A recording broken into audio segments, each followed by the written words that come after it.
ආයේ ඒකෙත් ආයේ තර්ක කරන්න, කතා කරන්න, වාද කරන්න, විවාද කරන්න කිසිම දෙයක් නැහැ. රාජපක්ෂලට කඩේ ගිය රටට කෙලවෙන්න රට බංකොලොත් වෙන්න වැඩ කරපු අමුතක් කඩිය. රනිල් වික්‍රමසිංහ කිව්වොත් හරි ඔය නඩුව ඉල්ලාස් කරගෙන මම සල්ලි දෙන්නම් කියලා. අන්න ඒකට එතකොට අල්ලස් කොමිසම රෙස්පොන්ඩ් කරන්නේ කොහොමද? අනුර කුමාර ජනාධිපතිවරයා ජනාධිපති වෙන්න කලින් පාර්ලිමේන්තුවේ කිව්වේ කබ්‍රාල් ඉන්න ඕනේ හිරේ කියලා. කබ්‍රාල් කියන්නේ තක්කඩියෙක්. මේ තක්කඩියව විශ්වාස කළේ අල්ලස් කොමිසම් එකකින් මොන පදනමෙන්ද?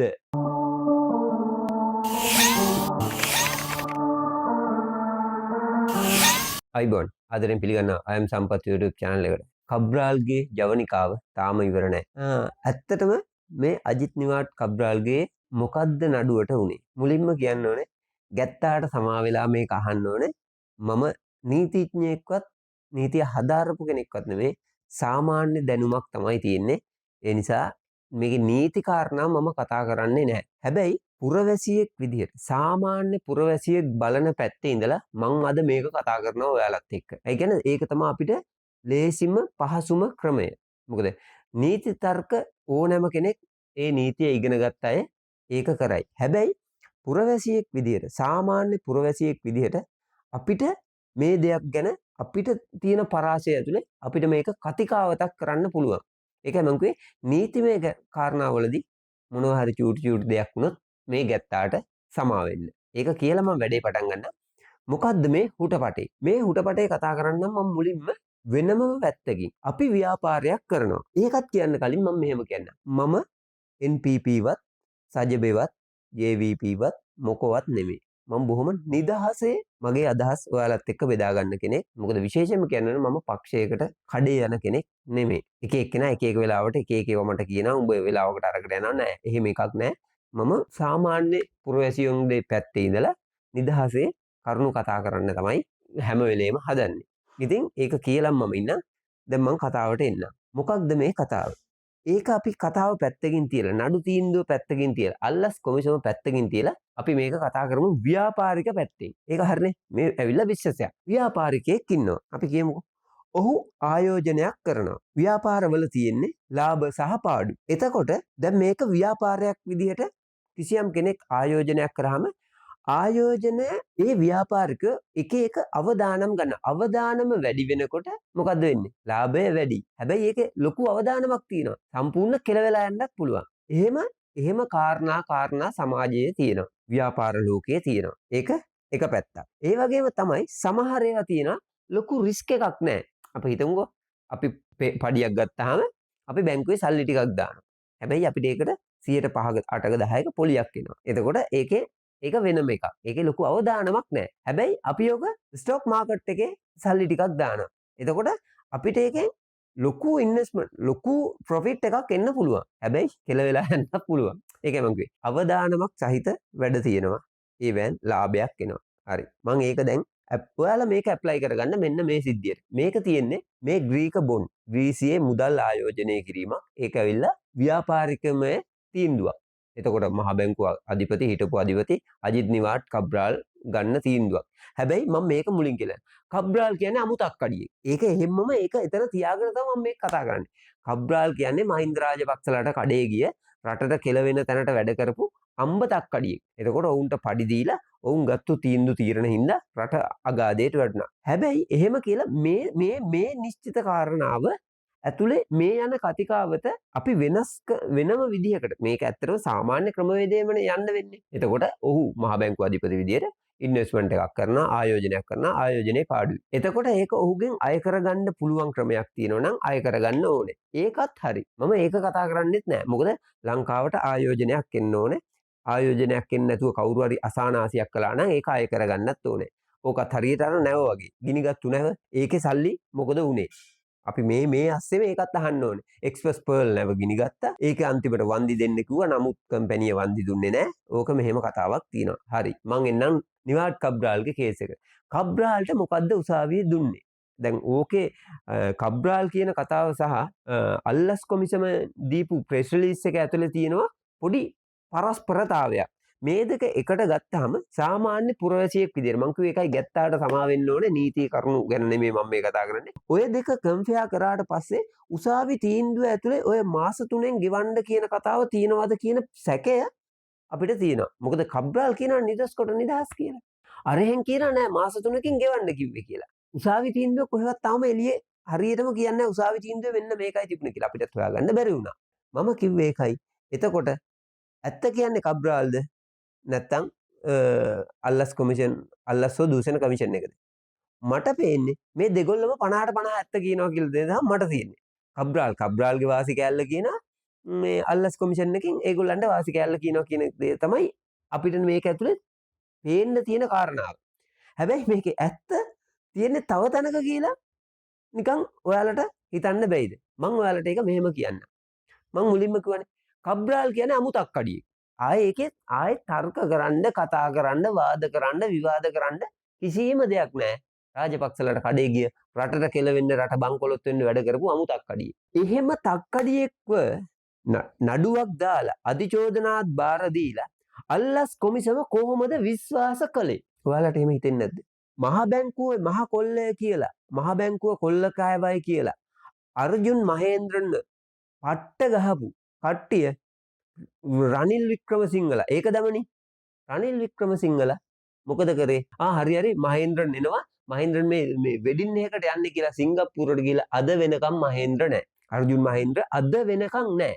එතකොට දැන් මේ මහ බැංකු කොල්ලේ ඒවා අය කරගන්න පුළුවන්ද? දැන් මොකද්ද උනේ? දැන් ඔහු නැහැ. මම ඒක බට් කරන්නම් දැන් මේ කබ්‍රාල්ට. දැන් කබ්‍රාල්ට රටින් පිට වෙන්න තහනම් කරලානේ තිබුණේ. ওই තහනම් නියෝග නම් මන එක එකව තිබුණානේ.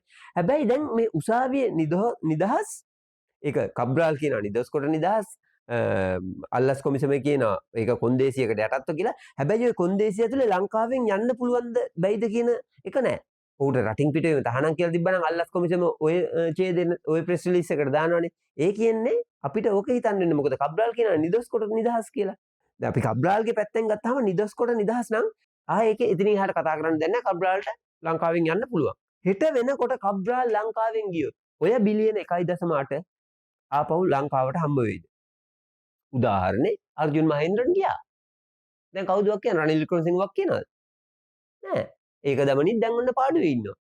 ඒ වගේ හෙට කබ්‍රාල් ගියොත් ලංකාවෙන් හරිද?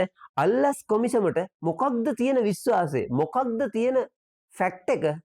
ඔහුගෙන් මේක අය කරගන්න පුළුවන් කියලා. මම ඔයාලගෙන් පුරවැසියෙක් විදිහට මහජනතාවගේ පැත්තේ ඉඳගෙන මට තියෙන ගැටලුව ඔන්න ඕක. ඇයි කියන්නද? අපිට පෙර වැරදි පූර්ව වැරදි තියෙනවා. අනිත් එක මම ඔයාලට තව කාරණාවක් කියන්නම්. දැන් ඔය උතන අසානාසියක් වුණානේ. ඒ කියන්නේ මොකද්ද? මොකක් හරි වංචාවක් හෝ මේ ආදායමක් රජයට පාඩු කරලානේ දැන් ඔය තියෙන්නේ. අල්ලස්ව දූෂණ කමිෂන් එකේ නඩු දාන්නේ එහෙමනේ. රජයට පාඩු කරලා තියෙන්නේ.